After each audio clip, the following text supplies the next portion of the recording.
City news కి స్వాగతం. ప్రజాపాలన అభయహస్తం గ్యారంటీల దరఖాస్తుల స్వీకరణ గ్రామ పంచాయతీ ఖమ్మంపల్లి నిర్వహించడం జరిగింది. ఇట్టి కార్యక్రమానికి ఎంపీడీఓ ఎం హరినందన్ రావు పాల్గొన్నారు. ప్రజాపాలన అభయహస్తం గ్యారంటీల దరఖాస్తుల స్వీకరణ గ్రామ పంచాయతీ ఖమ్మంపల్లి నిర్వహించడం జరిగినది. ఇట్టి కార్యక్రమానికి ఎంపీడీఓ ఎం హరినందనరావు, మండల విద్యాధికారి Dasharath, agriculture officer Shivakumar, revenue department మరియు గ్రామ special officer deputy MRO Krupadanam, గ్రామ సర్పంచ్ జాస్మిన్ గుడ్డు పటేల్, ఉప సర్పంచ్ శాంతమ్మ సుభాష్, గ్రామ కార్యదర్శి శివకుమారి, ఎంపీటీసీ తక్కడపల్లి శివలీల మల్లన్న, జడ్పీటీసీ మీనాక్షి సాయికుమార్, పోలీస్ సిబ్బంది, డాక్టర్, అంగన్వాడీ టీచర్లు, ఆశా వర్కర్లు, గ్రామ పెద్దలు పాల్గొన్నారు. చదివేవాళ్ళేమో ఇందులో ఉన్న అంశాలు చక్కగా రాయగలుగుతారు. చదివినటువంటి వాళ్ళు ఎవరికో అప్పచెప్పడం వల్ల అక్కడ కొన్ని పొరపాటు జరగడానికి ఆస్కారం ఉంటుంది. కాబట్టి మేము వాళ్ళకు ఈ ఫామ్ యొక్క ఏ విధంగా ఫిల్అప్ చేయాలి, ఏమేమి నకలు జతపరచని అంశాన్ని మేము వాళ్ళకు వివరిస్తూ, మరి ముఖ్యంగా ఈరోజు వాళ్ళ యొక్క ఫోటో, ముఖ్యంగా ఈ గదిలో ఫోటో ఉండాలి వాళ్ళది. అంటే యజమాని పేరు, అంటే భార్య ఉండొచ్చు యజమాని, భర్త యజమానిగా ఉండొచ్చు. కాబట్టి ఆ ఇద్దరిలో యొక్క ఫోటో పెట్టి వాళ్ళు పురుషుడా స్త్రీయా, ఇక్కడ గళ్ళు ఉన్నాయి మనకు. ఇందులో ఒకటో గడి లోపల స్త్రీ ఉంటే స్త్రీ, పురుషుడు ఉంటే పురుషుడు అని చెప్పి, ఇతరులు ఉంటే ఇతరులు అని చెప్పి, అదే ఎస్సీ క్యాస్ట్, ఎస్సీఆ బీసీఆ ఓసీఆ మనట కానీ ఇట్లా టిక్ వేయడం మాత్రమే. వాళ్ళు పుట్టిన తేదీ అంటే ఆధారంలో కార్డులో ఉన్నటువంటి దాన్ని బట్టి పుట్టిన తేదీ మనం చేయమంటున్నాం. ఎందుకంటే వాళ్ళు వేరే పుట్టిన తేదీ రాయడం వల్ల ఏమవుతుందంటే ఈరోజు అనుసంధానమే ఉంటుంది మనకు. ఈ యొక్క బ్యాంక్ కానీ ఇతర వివరాలు కానీ ఆధార్ కార్డు లింక్ అయి ఉంది. కాబట్టి ఆధార్ కార్డులో ఉన్నటువంటి చిరునామా, ఇంటి నంబరు, తర్వాత వాళ్ళ యొక్క ఆధార్ నంబరు చక్కగా రాయమని చెప్పడం జరుగుతుంది. పుట్టిన తేదీ కూడా సంవత్సరం ఉంటే సంవత్సరం, నెల, డేట్ ఉంటే కొన్ని ఆధార్ కార్డుల పైన ఫుల్ ఉంటుంది కదా డేట్ ఉండదు. కాబట్టి 1992 అది మాత్రమే రాష్ట్ర సరిపోతుందని చెప్పడం జరిగింది. తర్వాత Aadhaar number, ration card number, ఎవరికైతే రేషన్ కార్డు ఉన్నదో ఆ నంబరే ఏమంటున్నాము, ఏదైనా వర్తిస్తుంది, కొత్త అయినా పాత అయినా వర్తిస్తుంది. లేని వాళ్ళు మాత్రం ఒక దరఖాస్తు రాయమంటున్నాము. ఇక్కడ లేదని రాయమంటున్నాము. అంటే వాళ్ళ కుటుంబంలో కొడుకు పెళ్లి అయినప్పుడు వాళ్ళ కుటుంబం వేరేది, ఆయన వంట చేసుకుని అలాగే రేషన్ కార్డు లేని వాళ్ళు కూడా అప్లై చేసుకోవచ్చు. దరఖాస్తు ఫారం రాసి ప్రత్యేక కౌంటర్లో ఆ నంబరు, ఆధార్ నంబర్ ఉన్నటువంటి క్యాండిడేట్ నాకు ఇప్పటి వరకు నాకు రేషన్ కార్డు లేదు కాబట్టి నాకు, నా భార్యకు, నా పిల్లలకు రేషన్ కార్డు ఇవ్వమని చెప్పి అతను దరఖాస్తు పెట్టినట్లయితే ఇవి మేము ఆన్లైన్లో చేయబడతాయి. ఆ తర్వాత మొబైల్ నెంబర్ తప్పనిసరి. చాలామంది దగ్గర ఈ రోజుల్లో 80-90% మంది మొబైల్స్ ఉన్నాయి. లేనటువంటి అప్పుడు వాళ్ళ కొడుకుది కానీ కోడది కానీ వాళ్ళ ఫ్యామిలీ మెంబరు తప్పనిసరిగా అందరి లోపల యాడ్ చేయాలని చెప్పి వాళ్ళు సూచించడం జరిగింది. ప్రొఫెషన్ తర్వాత వాళ్ళ యొక్క వృత్తి, అంటే వ్యవసాయం చేసే వ్యవసాయం, గృహిణి అయితే గృహిణి, వృద్ధాపం ఉన్నారు, గృహిణి ఉంటారు. వాళ్ళు యాక్చువల్గా వాళ్ళు ఏ పని చేయరు, ఇంటి వద్ద ఉంటారు, అంటే గృహిణి రాయొచ్చు. తర్వాత వాళ్ళు ఏదైనా ఆటో డ్రైవర్ ఉంటే ఆటో డ్రైవర్ అని, లారీ డ్రైవర్ ఉంటే లారీ డ్రైవర్ అని, బస్సు నడిపిస్తే బస్సు అని, మేస్త్రి పని చేస్తే మేస్త్రి అని, వడ్రంగి పని చేస్తున్న వాళ్ళు వడ్రంగి పని అని, ఇట్లా రకరకాల ఏ పనులు చేస్తుందో దాన్ని బట్టి వ్యవసాయం కూలీలు, ఇట్లా రకరకాల వాళ్ళ వృత్తులను బట్టి వాళ్ళు హాస్పిటల్ జరుగుతుందని వాళ్ళకు స్పష్టంగా తెలియడం జరిగింది.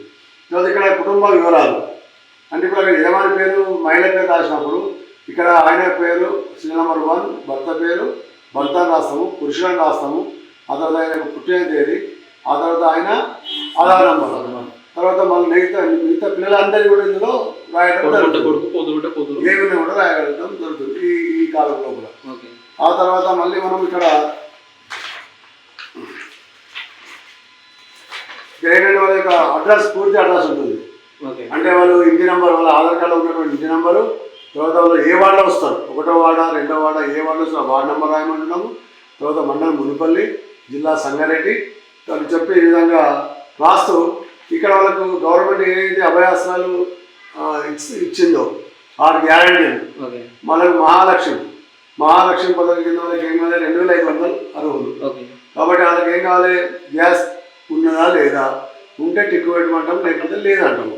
అంటే కుటుంబాలు వేరైనప్పుడు, కుటుంబంలో ఉన్నప్పుడు వాడుతున్నప్పుడు మాత్రం నా సంబంధమే ఉండకపోవచ్చు, కట్టెలపై వాడే వాళ్ళు కూడా ఉంటారు. వాళ్ళు ఏం మెన్షన్ చేయాలి. కాబట్టి గ్యాస్ కనెక్షన్ ఉంటే దాని నంబర్ తప్పనిసరి గ్యాస్ కనెక్షన్ అవసరం. ఆ నంబర్ రాయాల్సింది. తర్వాత సరఫరా చేస్తున్న కంపెనీ ఇండియానా హెచ్పినా ఏది ఏ కంపెనీ వాళ్ళు వీళ్ళకు సిలిండర్ సరఫరా చేస్తున్నది ఆ సిలిండర్ కూడా అందులో కూడా యాడ్ చేయాల్సింది. తర్వాత సంవత్సరానికి ఎన్ని వాడుతున్నారు అంటే వాళ్ళు 2 నెలలకు ఒకటి వాడుతున్నారా నెలకు ఒకటి వాడుతున్నారా దానిపైన వాళ్ళు రాయమని చెప్పడం జరిగింది. అంటే తక్కువ రాస్తే ఎక్కువ వస్తాయనో ఎక్కువ రాస్తే తక్కువ వస్తాయనేది సందేహం వస్తుంది. మీరు ఇప్పుడు వాడుతున్నటువంటి సిలిండర్స్ దాని ప్రకారమే చేయమని చెప్పడం జరిగింది.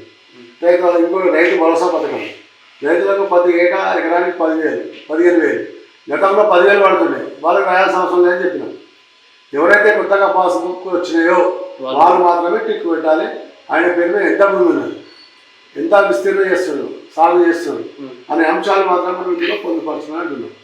ఆ తర్వాత ఒకవేళ ఉన్నట్లయితే అవసరం లేదు టిక్ పెట్టాల్సిన అవసరం లేదు. ఎట్లా అంటే ఆల్రెడీ 10,000 ఆయన పడుతున్నాయి. అదే మన రెన్యువల్ అయ్యి 15,000 పడడానికి ఆస్కారం ఉంటుంది. తర్వాత ఇక్కడ మన ఇందిరమ్మ ఇళ్ళ పథకం కుటుంబాలు ఎందుకంటే ఇళ్ళ సంఖ్య కుటుంబం పెరిగినప్పుడు ఆ కుటుంబంలో ఉన్న వ్యక్తులు వేరుగా నాకు ఇల్లు కావాలి అంటే ఆర్థిక సాయం కావాలి నాకు ప్లాట్ ఉన్నది భూమి ఉన్నది నాకు ఈ పథకం నాకు కావాలని అనుకున్నప్పుడు 5 లక్షలు గవర్నమెంట్ అది టిక్ పెట్టడానికి ఆస్కారం ఉంటుంది. తర్వాత ఇక అమరవీరులు అంటే మన యొక్క కవంపల్లి మండలంలోని కవంపల్లి లోపల ఈ అమరవీరులు కానీ ఉద్యమకారులు కానీ ఇందులో ఎవరో పార్టిసిపేట్ చేయాలి లేకపోతే చేయాల్సిన అవసరం. ఎందుకంటే వాళ్ళు ఎన్ని జైలుకి ఎఫ్ఐఆర్ బుక్ అయిందా తర్వాత రైతు అంటే డెత్ సర్టిఫికేట్ ఎవరైనా ఉన్నాయా తర్వాత వాళ్ళు ఉద్యమకారులు తెలంగాణ ఉంటే ఎన్ని రోజులు జైలు పోయారు ఏ జైల్లో ఉన్నారు అవన్నీ డీటెయిల్గా ఆలోచిస్తాయి. కాబట్టి చెప్పడం జరిగింది. ఆధార గృహజ్యోతి పథకం ఎవరికైతే గతం లోపల గవర్నమెంట్ ఏమి ఇచ్చింది 200 యూనిట్లు ఉన్నట్లయితే అది వాళ్ళకు ఫ్రీ అని చెప్పడం జరిగింది. కాబట్టి వాళ్ళకి చెప్పడం ఏంటంటే మీ దగ్గర మీకు కొంతమంది నంబర్ తెలుస్తాయి ఎన్ని యూనిట్లు తెలుస్తాయి కొందరు తెలివాయి. కాబట్టి మేము ఏమంటున్నాము మీకు ఆల్రెడీ ఎంత వస్తా అమౌంట్ నెలకు 100 రూపాయల 150 200 దాన్ని బట్టి మీకు 100 యూనిట్లు కావాలా 100 నుంచి 200 యూనిట్లు కావాలా లేక 200 పైన కావాలా వాటి పైన టిక్ పెట్టినట్లయితే 200 ఉంటే మీకు గవర్నమెంట్ ఉచితంగా ఇస్తుంది.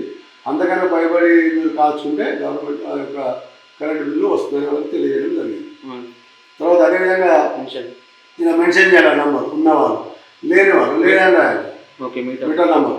తర్వాత చేయుత పథకం అంటే ఇక్కడ ఏమన్నది ఆల్రెడీ మనకి ఇంతకుముందు పెన్షన్ 4,000 వస్తున్నాయి గవర్నమెంట్ ఒంటరి మహిళ కదా ఒంటరి మహిళ ఉంటారు వాళ్ళు కూడా ఉంటారు కదా ముందకడ పూజలు చేసేవాళ్ళు కూడా ఉంటారు మహిళలు అటువంటి పూజలు.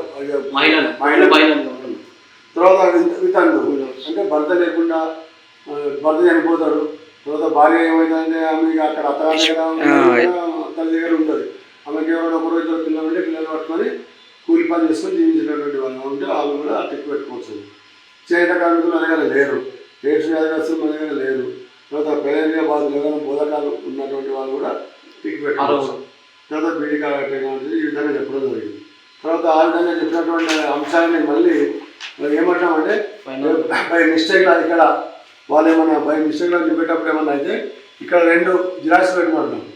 యజమాని ఆధార్ కార్డు జిరాక్స్ ఒకటి రెండవది రేషన్ కార్డు జిరాక్స్ పెట్టినట్లయితే ఒకవేళ ఏమైనా పొరపాటున నంబర్ తప్పు పోతే ఆధార్ కార్డు నెంబర్ చూసి మళ్ళీ మీరు ఆన్లైన్ చేసుకోవడానికి ఆస్కారం ఉంటుందని చెప్పడం జరిగింది. ఆ తర్వాత వాళ్ళ పేరు సంతకం ఈ రోజు డేట్ వాళ్ళకి ఇస్తున్నాం కాబట్టి ఇలా 4వ తారీఖు కాబట్టి 4వ తారీఖు డేట్ వాళ్ళకి ఇచ్చేస్తుంది. తర్వాత ఇప్పుడు ఎవరైతే ఇవి మన కౌంటర్లో అధికారులు ఫిల్అప్ చేసి ఇక్కడ వేరే ఏవైతే టిక్ పెట్టారో ఇది వాళ్ళు కూడా ఫిల్అప్ చేసుకోవచ్చు నష్టం లేదు. సేవ పేరు తన భర్త పేరు రాసుకొని ఇక్కడ అధికారి మాత్రమే సంతకం ఇక్కడ ఏంటంటే అందరూ రాసుకోవచ్చు.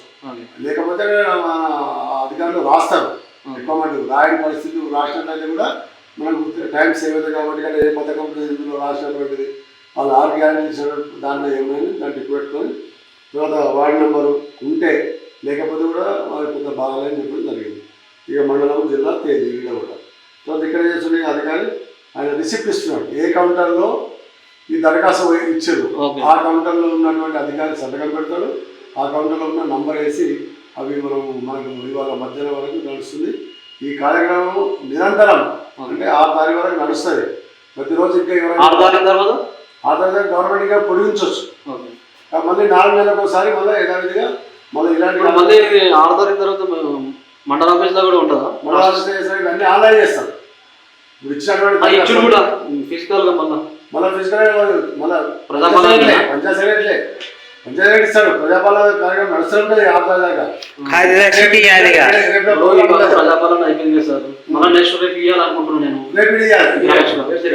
రేపు గ్రామ పంచాయతీలో కూడా సెక్రటరీ గారికి ఇచ్చినట్లయితే సెక్రటరీ గారు ఏం చేస్తారు, మళ్ళీ రిజిస్టర్ నమోదు చేసుకొని వాళ్ళు మళ్ళీ ఎంపీడీఓ ఆఫీస్లో ఇచ్చేస్తారు.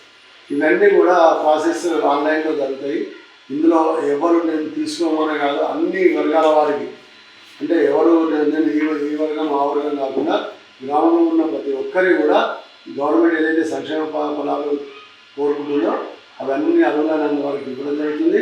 తర్వాత మళ్ళీ కూడా ఆయా డిపార్ట్మెంట్ల వారు మీరు ఇచ్చినటువంటి సర్టిఫికేట్ ఆధారంగా మళ్ళీ ఎవరైనా చెక్ చేయడానికి అర్హుడా, ఇందిరా పెళ్లికి అర్హుడా, కోపన్కి అర్హుడా, పెన్షన్కి అర్హుడా, ఈ 6 గ్యారెంటీలకు అర్హుడా అనేటువంటి అంశాన్ని తిరిగి మళ్ళీ మనం గతంలో కుటుంబ సర్వే ఏ విధంగా చేసేదో ఇప్పుడు కూడా ఆ విధంగా చేస్తూ మళ్ళీ అర్హులైన వారి అందరూ కూడా సంక్షేమ పథకాలు అందాయని చెప్పి మేము ఈరోజు కార్యక్రమంలో సభాముఖంగా అందరికీ తెలియడం జరుగుతుంది. ఇది కూడా మీ సమాచారం నిమిత్తం మీకు తెలియడం జరుగుతుంది.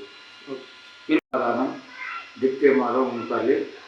ఈ ప్రజాపాలన కార్యక్రమంలో ఈరోజు అందరము నేను ఈ యొక్క కమ్మంపల్లి గ్రామంలో స్పెషల్ ఆఫీసుగా నిర్వహించడం జరిగింది.